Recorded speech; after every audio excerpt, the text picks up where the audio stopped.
Trick or treat. About 6 years ago, on Halloween, a few friends and I went trick or treating. We were all about 12 to 13 years old. We ended up taking my 5-year-old brother with us. Where we lived, there was a neighborhood of extremely nice houses. You could tell wealthy people lived there. Naturally, that was our first stop. After hitting a few houses, we came up on our last one. We walked up the driveway and knocked on the door. When the door opened, all we saw was a flash. All of us were extremely confused and slightly blinded from the flash. When we could finally see again, we saw 2 men and a woman just standing there and staring at us. They didn't say anything, just stood there with these creepy smiles. We left immediately. No idea what happened. Not sure I really want to know why they did that. That was my last year to ever trick or treat. Creeps me out just thinking about it. So, creepy camera people, let's not meet.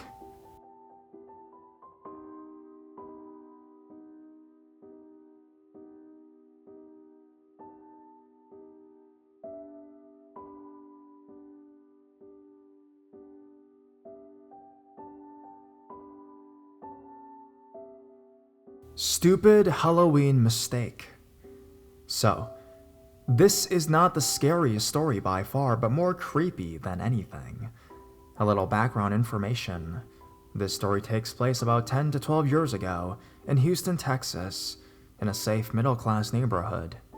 Every Halloween, my younger sister and I would go to my grandma's neighborhood to meet up with our cousin and go trick-or-treating. We would typically stick to the houses within a block or two of my grandmother's house when we were alone. I was the oldest, so my family was okay with us going by ourselves. We made the rounds and loaded up on lots of good candy. So we make our way to one of the houses not too far from Grandma's. You could actually see her house from there. So we do the whole ring the doorbell and say trick or treat thing. The woman who answers the door is a middle-aged, older black woman with braids. I still remember her face. She remarks at how great our costumes look, but informs us that the candy is right inside and to come inside to get it. This apparently doesn't strike us as odd, probably because we've seen her around the neighborhood, and she seems nice enough. Naive, I know. And we walk in. As she's inside the kitchen, which is immediately to the right, just as you walk inside the house, getting candy and blabbering about one thing or another that I can't remember, we look past her into the house. There are about 10 elderly men and women who are just sitting around with catatonic looks on their faces. Some of them look so sad and spaced out I wanted to cry. What struck me as odd was that they were all elderly white people in the care of this one woman in a house in a residential neighborhood, and they all looked almost zombified, for lack of a better word. Needless to say, we were all pretty creeped out and hightailed it out of there after we got the candy. It was only a couple years later that we realized how dumb it was to go into a stranger's house for one, and that this makeshift nursing home was being operated by a woman in her home, no doubt illegally.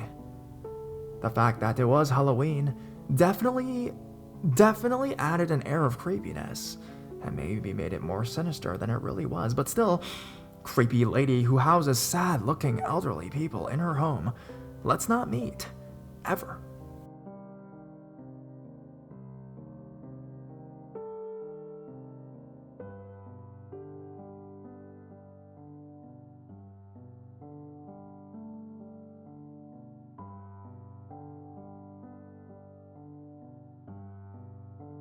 Leave my property now. First of all, I apologize if this is long and I hope you stick with it. So, a bit of background information. I moved to the area in which I live now in the northwest of England back in the summer of '05 when Live 8 was on. It was Halloween that October. I've been in my new house with my parents a matter of months, and I've made a few new friends in the area. In the few months that we lived there, I'd been hanging around with these guys and girls. I heard all about this weird old lady who was known as Ratty. She was a little old, very odd lady. Never spoke to anybody, drove a straggly old Rover Metro, and just plain weird. Her house was all old and overgrown with smashed windows and the like, and just plain odd. So, I just thought there was the one Ratty who had seen out and about round the village. I never spoke to her, and I never saw her speaking to anyone but she just struck me as a lonely old lady, and that no one wanted to talk to. Turns out, there's two of them, identical twin sisters. One of them is the one I'd seen out and about running errands, driving the straggly car, and the second one I found out about on this Halloween night. I remember it well. Monday, 31st October, 2005. I was out with my friends, and we were trick-or-treating, and we stumbled across this old, straggly house. We all knew who lived there. I knew at least that this creepy old lady lived there, and someone dared me to go knock on her door and say, "Trick or treat." Now, there was this girl out with us who'd I'm taken a bit of a fancy to, so not wanting to be a wimp, I duly accepted the challenge and marched down the Ratty's driveway with a triumphant spring in my step. Remember, I still didn't know that there were two of them at this point, and I was thinking to myself, what's the worst that could happen? She's probably just a bit lonely. Maybe she'd appreciate the company. Well, I couldn't have been more wrong. On the side of the house, there was like a little outhouse sort of thing, with some smashed windows, and at the time, I remember thinking I'd seen something or someone looking through them, but I dismissed it, as it was rather dark outside, and the house was overgrown with old trees and plants and the like. So, I get to about a foot away from the front door.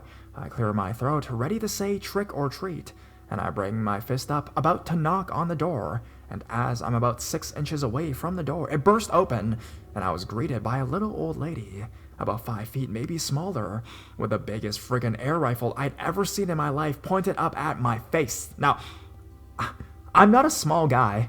I'm 6 feet, and I immediately shit myself. I forgot all about this girl I was trying to impress, and I just froze. I didn't know what she was going to do. Was she going to shoot me? I didn't know. I just froze and heard my friends behind me run away as soon as they saw what was going on. Turns out, this was the sister that never left the house, the nastier of the two. I realized this when her sister sort of quick hobbled to the door, shouting, "Mildred, get back in here now." Then, Mildred just turned back to face me with a mouthful of gums and barely any teeth, and pointed this air rifle at me and just said, "Leave my property, now." I turned and ran. All I heard as I ran to the main road was the two of them bickering, and I'm certain that this Mildred said, that was our chance. That was our chance to get one of them shits.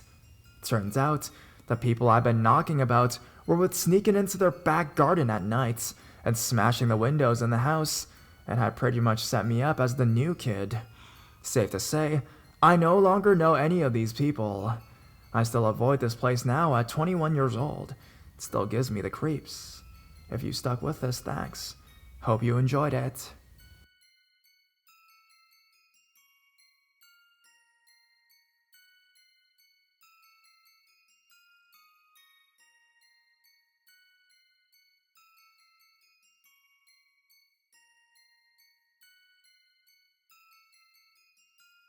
Someone took pictures of our cute costumes. First off, this story needs only a little bit of background. Growing up, my parents were always a happy couple. My brother was 12, tall, muscular, and beefy. I was scrawny looking, short, skinny, and very gay seeming with my shrill voice and feminine mannerisms. Not to reinforce certain stereotypes. At least I thought. I identify as transgender now. But I was also very athletic, as I lived very actively growing up. My parents eventually had a split. My mom was not a hard worker and struggled with drugs in her past, which isn't important, but simply good to know. My dad, on the other hand, was the opposite. He worked very hard to support us and his wife, and to this day he still does. My parents moved back in together only a short time while after this Halloween. So, my mom was broke. Me and my brother knew it. We moved between 4 different apartments in only a few months. The second apartment, I loved the cuteness of it. It felt like home to me. My mom even knew someone who lived in the complex, so I made good friends with a lady's daughter while my mom enjoyed herself. I come to find out that this town we were in was not as cute as I thought. Mind you, it was the Midwest, and outside the cities of this particular state, You'd be surprised how many rural and more beat up some towns would be. The apartment I loved was in one of these towns. So, me and my brother are avid trick-or-treaters. This year would be the first Halloween we'd had not in our old home. I put down my Paper Mario on the GameCube, and my brother dresses as no other than Pikachu, and I dress as Charmander. We leave our house at dark, as would be normal in our old suburb home. But in this town, the darkness on Halloween wasn't comforting. We hardly saw kids on the street, just a bunch of drunks yelling out bars and sitting out Dairy Queen, just being the good country folk we know and love. My brother probably knew way before me how uncomfortable this whole thing was. Me being so young, I didn't even notice, but he was only 2 years older than me. Our trick-or-treating is going fine at this moment. As we walk in this neighborhood, we circle around the houses, making sure to hit all the houses we could that still had their lights on at this time of night. We plowed through 10 houses or so in this neighborhood, and as we walked, we realized there is practically nobody here trick-or-treating. At the end of the road, there's a house that turns its lights on that were clearly not on before. Just as we were about to walk to my mom's car, my mom says she'll meet us there, and we can hit the last house that has its lights on. And honestly, doesn't look scary at all. It was decorated nicely, with lots of decorations on the patio, even though they weren't even visible until they turned the lights on. So, me and my brother walked up to the door and knock and do the usual trick-or-treat, and I'd say a 30-year-old woman came out and gave us candy and even this really nice goodie bag with really nice toys inside. All I can think nowadays is how much that must have cost. I was very surprised and very pleased, obviously. That's when things get weird. We say our thank yous and turn around to get off the porch, as usual. But the woman grabs my shoulder and not my brother's. But my brother is quick to realize I'm not walking anymore. The woman says, "Wait, what's the rush? Can I take your picture? You look so cute in your costume." I was kind of shocked for a second, but I realized she only wanted a picture of me, and not my 12-year-old brother. No offense to my brother, but he was not the cutest child and looked nothing like me. I was blonde, petite, and had a pretty face, and I was used to get a lot of attention for it. Anyways, she was a very touchy person, grabbing my shoulder always in such a weird, forceful kind of way. I remember her nails were sharp as hell, but I didn't look at them. Me and my brother are like, what the fuck? But okay, she can take a picture. I don't remember exactly what was said here. She took a picture of both of us outside, but then asked if she could have an individual picture of me inside her house. I was very oblivious and honestly was an idiot child. But I agreed, and we go inside, and says she needs a different camera and goes to fetch it. Now, my brother gives me a look and I'm confused what's it even about, because, I was an idiot child. We hear the woman whispering, and it becomes evident that this woman has guests over. She comes in the hallway and there's a man, who she claims to be her husband. He was big, not muscular, but fat and all hell and very, very weird looking.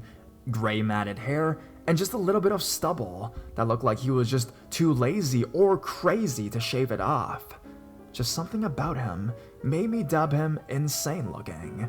The wife says the picture would be better inside the kitchen. I'm all up for it, so I'm like, hell yeah, photo shoots, and my diva was about to sparkle all over them. My brother shoots me another look. This time, it's saying we shouldn't move. I realized then that it really was suspicious. Like, why is she taking pictures of us? And why is her husband here now? The woman looked really pretty and played a nice woman facade pretty damn well. She was pretty alright looking, but he was hideous. Not a good thing to judge, but I'm glad I did on this night, because if they were both attractive, I probably would have no suspicions at all. My brother spits out, "Actually, our mom is waiting for us outside. We should go." The woman and the man's face changed from a jolly to a sort of flat face. She tries to convince us, telling us to stay, that she could get my mom to say it was fine. Then both of them start moving towards us, and it immediately makes me feel claustrophobic, because they were in such a small hallway right in front of the door. The man is pretty close to me now, and I'm uncomfortable, and he touches my shoulder and rubs about halfway down my back, which sends chills up my spine, and says, "Stay and hang out with us. You can call your mom in the kitchen after we take your picture." I realize this guy is trying hella hard to make me stay, and they clearly want me in their kitchen. And while he's talking to me, the woman is just towering over my brother, and I wasn't sure what was said between them. I agree with my brother at this point, and look at him for a split second. I was biting my lip while just saying, to make it seem like I was thinking about staying with these creepy-ass people. But in reality, I was really trying to say, let's fucking dip.